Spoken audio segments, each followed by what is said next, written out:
a foray into incense making. First off, the wood I'm using is scales from 2 cones. Took a pair of strong secateurs and roughly chopped them into a pestle and mortar.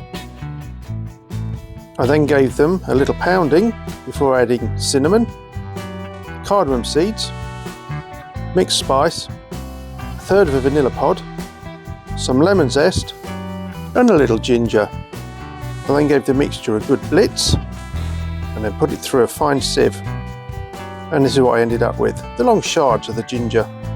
After a quick sweep up, I decided to try mallow leaves as the binding agent. I chopped them up,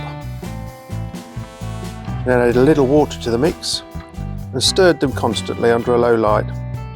I then sieved the mixture, and here you can see the slight gloopiness of it. Decided on cones. I pushed the mixture together and then added a little honey because it wasn't binding that well, and then made myself a little greaseproof paper cone. I then pushed a hole in the bottom, hopefully to get some smoke coming down through it, and then left them to dry for several days.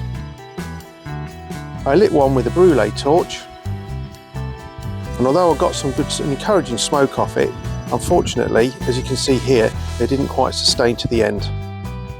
For my next attempt, I'm going to use okra as the binding agent. Same process as the mallow, but you can see here how gloopy it's going to be. Again, pushed it through a sieve into a bowl, and just look at that. On the wood front, I'm going to add some of my smoking dust. You can see after sieving how fine this is.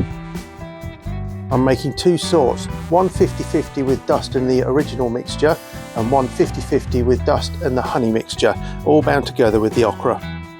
And these cones have been made free-form just in my hands. And as before, both types will just be left to their own devices to dry for a few days. And here we go, the slightly lighter in colour. This is the honey one and this is the regular one.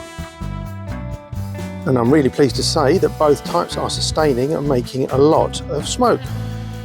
And I'm super pleased that they've got backflow too. And towards the end it was noted that the regular one burnt quicker than the honey one. As you can imagine, 2 extra large cones have generated rather a lot of smoke. And I seem to have ruined my chopsticks.